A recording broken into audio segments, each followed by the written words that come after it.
Annyeonghaseyo Robon, shoutout sa inyo mga chinggo. So ngayon ay mag-update ako ngayon mga chinggo sa lakad namin, no. Nakakalungkot mga chinggo dahil yung lakad namin walang nangyari.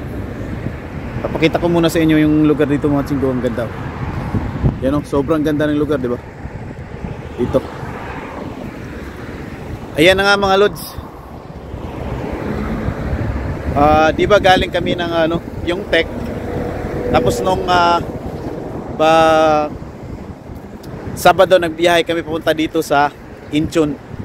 Ngayon ang nangyari ay nung linggo pumunta kami doon sa Migrant, doon kay Ma'am Kat, no. Tapos nagpalipat kami ng lugar. Pinasa namin ang aming papel na kung saan ay doon kami maghahanap ng trabaho sa labor sa Sogo, no, Incheon Job Center dito sa Incheon siya banda. Kasi tatlo kasi yung yung job center dito sa Incheon. Kaya dito kami lumipat kasi tatlong labor Kaya naisip namin baka makahanap kami dito ng company. So yun na nga, no, kaninang umaga ay nagsimula na po kaming maghanap, no. 7:30 umalis na kami sa church na tinutuluyan namin. Tapos ang nangyari ay pumunta na kami sa labor office, no. Mga isang oras siguro mahigit. Naglakad pa kasi kami papunta sa train station. Tapos nung makasakay na kami doon sa train station, siguro mga isang oras din, ganun, malayo. Sobrang layo sa Geyang, galing dito sa Duchon na sa Incheon. Ano siya, lane 1. Sky blue yung kulay ng niya, ng lane. Sobrang hirap kasi. Nangyari sa amin ngayon ay kakalungkot. Dahil nung nagpunta kami ng labor, binigyan kami ng company. Isang company, plastic injection. So tinawagan agad namin yung company na yon ng number. Dahil nga tatawid muna tayo mga lods. Kasi may sasakyan, dalawa sila magkabilaan. Ayan, tumuwid ako dahil bundol tayo. Ang nangyari mga lods, nung binigay sa amin yung company, tinawagan agad namin, no. Sabi namin, babae yung sumagot, sekretary yata. Sabi namin na, ma'am, pwede ba kaming pumunta dyan? Bali, naghahanap pa ba kayo ng Wigogin or mga foreign worker? So sinabi naman ng babae na okay lang, punta lang kayo dito sa office. So ang ginawa namin, pumunta kami sa office. At saka dahil hindi namin alam yung lugar, meron naman siyang mga bus sa Kakauka. So ang hirap yung pinpoint yung niya, ruta, kasi maraming bus. Mga pa kasi galing doon sa labor center, siguro nasa mga 7 kilometer. Kaya ilang lipat ng bus. Kaya sinabi ko sa kasama ko, na lang, sumakay tayo ng taxi. Ngayon, nung tinep na namin sa Kakao map yung number ng company, kasi usually walang walang address doon sa EPS account na mag-a-appear. Number lang ng company at pangalan ng company, kung ano ang gawa, yung trabaho. So ang nangyari, tinep namin sa Kakao map, tapos ang nangyari ay lumabas dalawang address. Yung number na yung dalawang address. Kaso nung nagsakay po ng taxi, sumakay na kami ng taxi, naguluhan din ang driver, bakit dalawa yung address? Ang address itong gusto nyong puntahan. Di ngayon, sinabi ko, yan na lang nasa una, pinakauna na sa address. So yun na nga, pinuntahan na nga ng taxi driver. And ang nangyari po, hindi po pala yun yung address ng company na dapat namin puntahan. So bumaba kami doon, tinawagan na naman namin. Sabi namin, nandito na kami. So sabi ng pumasok na kayo. Nung tinignan namin yung mga company doon, wala namang pangalan na nakasulat doon na yung company na yun. Kaya ang nangyari, nag-search ulit kami. So lumabas yung isang address. So sumakay na naman ulit kami ng taxi. Sobrang gastos na mga lods. Ang unang taxing binayaran namin 14,000 Korean won, nasa mga 500, 14,000. Hindi pa kasama yung pagsakay namin ng train at bus. Sumakay ulit kami ng taxi. Nagbayad ulit kami ng 8,000 Korean won.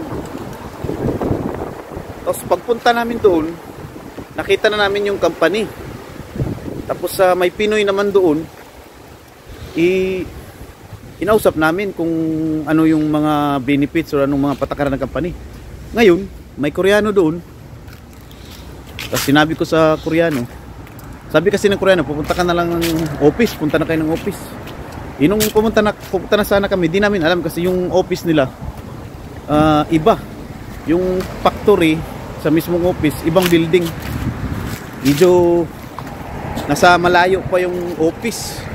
Sabi nung Koreano, punta ka ng Samusil.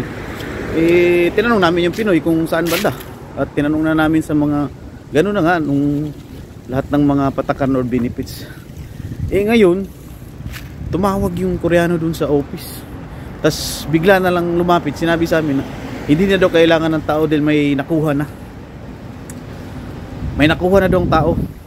So sabi ng Pinoy, ay oo, may nagpunta na pala dito yung nakaraan. Sabado pa daw nagpunta. Kaso ang nagtataka kami dahil sinabi ng babae na, o sige pumunta kayo dito dahil kailangan nila ng tao. Pero nung nandoon na kami, imbis na mag-interview na, bigla na lang sinabi na mayroong tao. Ang hirap nun, gumastos kami ng mahigit 20, almost 30,000 won. Nasa mga ano yun, 1,000 mahigit, 1,200. Kasi iba pa yung dalawang taxi na sinakyan namin, train pa tapos bus, dalawang bus. Sa makatuwid mga lods, yung gastos namin ngayon, almost 40,000 won. Nasa siya. Kung sa piso siya, nasa siya, 1,600. Kasama na ho yung lahat ng transportation, yung pagkain namin sa 7-Eleven na kumain lang kami ng biscuit at saka yung mga inumin na juice. Hindi pa talaga kami kumain. Tapos ito nung pag-uwi na namin, dumaan na kami sa E-Mark dahil bumili ako ng sabon. Dahil maglalaba ako dahil ito, tingnan mo tulods, napakatagal lang suot, wala pang laba, mga 1 week na. Napakamabaho na pag nakatabi ka ng Koreana, talagang sasabihin na ang baho mo na. Sobrang hirap. Ngayon lang araw na to, gumastos kami ng almost 40,000 won. 1.6 po yun sa Philippine money. So yun po yung nangyari sa amin. Sobrang hirap po ng pagiging isang release. Dahil sobrang laki ng gastos. Ewan ko kung siguro nasa simula nang na-release ako, ang gastos ko siguro nasa mga 400,000 won. 400,000 won, which is na din niya. Nasa na siya, 16,000 pesos. Grabe. Hindi pa nag-isang buwan, 16,000 pesos na yung nagastos sa transportation, tapos yung mga pagkain. Although libre naman sa bahay dahil shelter. Kaso yung lahat, pagkain, yung sa mga sabon, tapos minsan sa labas, yung kakain ka sa labas. Kaya hindi na talaga namin napigilan yung gutom. Nung bumili kami sa E-Mark ng mga sabon, doon na kami kumain. Tapos tinapay lang na loaf bread, tsaka yung dilata na tuna. Yun na lang yung bali tanghalian. Alas 3 na mahigit. Yung agahan kasi namin nagbiskuit lang kami, tas kape, tas diretso na kami sa Nodongbu ko, yung Bokshi Center, job center ang tawag sa English. Ang hirap mga lods. Ganito kahirap maging release. Halos araw-araw gagastos ka ng 1,500 pesos. Sa lang yan, sa pamasahe lang papunta sa labor at sa company pag may binigay sa'yo. At saka yung kain mo pa sa labas. Yun talaga sobrang gastos. Nung nakaraan hindi ganoon magastos kasi bus at train lang. Ngayon kasi may taxi nung una pa lang company na binigay sa amin, may taxi pa din. Gumastos din kami ng malaki doon. Ito talagang araw na ito pinagagastos namin, lods. 40,000 won yung nagastos namin para lang maghanap ng trabaho. Grabe. mauubusan tayo ng pera dito. Pag isang buwan na kasi kami ngayong linggo na walang trabaho. Nako, di ko ma-imagine yung gastos, sobrang laki. Napakahirap kaya sa mga sino mang mga nagbabalak na magparlis. Dapat isipin nyo mabuti, dapat may pundo kayong kahit mga 3 milyon para makasurvive kayo hanggat kailan kayo makahanap ng trabaho. Sa ngayon sa amin sobrang hirap kasi biglaan yung pagka-release. Hindi na paghandaan, although meron pa naman akong isang buwang sahod na yun yung ginagastos ko ngayon. Pero pag mauubos na talaga to pag hindi pa kami nakahanap. Sobrang hirap. Ito yung pinakamalaking gastos namin na araw. Dahil 2 beses kami nagtaksi. Bukod pa sa 4 na beses na bus. At saka iba pa yung train, 2 beses. Ngayon lang kami nakauwi. Kaninang kami umaga 7:30. Tapos ngayon mga 4 na, almost 4 na. Grabe. Ang hirap. Napakagastos at saka pa, hassle, stress pa. Sobrang stress. Tatawid ako mga lods, kaya nagmamadali ako. Naglakad lang kami pa uwi. Ayan. Sobrang hirap ng isang release. Akala namin matatanggap na kami kasi tinawagan namin, tapos sabi papuntahin daw kami doon. Ngayon pag napunta na kami doon, sinabi na mayroon na palang nakuha. Hirap pag ganun. Ay nako, hindi talaga ganoon kadali makahanap ng bagong company. Sa ngayon sobrang hirap ng release. So yun na nga lang muna sana mga lods. Next time subaybayan nyo na lang ulit ang next update namin. Baka may pupuntahan na naman kaming company. Sa ngayon wala. Bokya tayo ngayon mga lods. Gumastos lang tayo ng almost 1,600.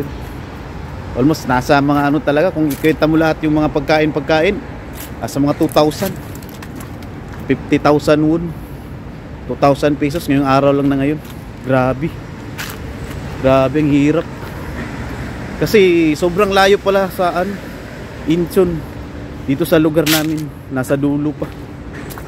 Ay nako, kaya sa mga nagpaparelease, gusto magparelease dyan, pag-isipan nyo mabuti mga chinggo para hindi kayo matulad sa amin. By the way mga chinggo, salamat sa panonood at huwag kalimutan mag-subscribe at i-share at like ang video na to, at saka subscribe na din sa mga ibang kaibigan nyo. Pa-subscribe nyo na din lods. Ay nako, napakahirap.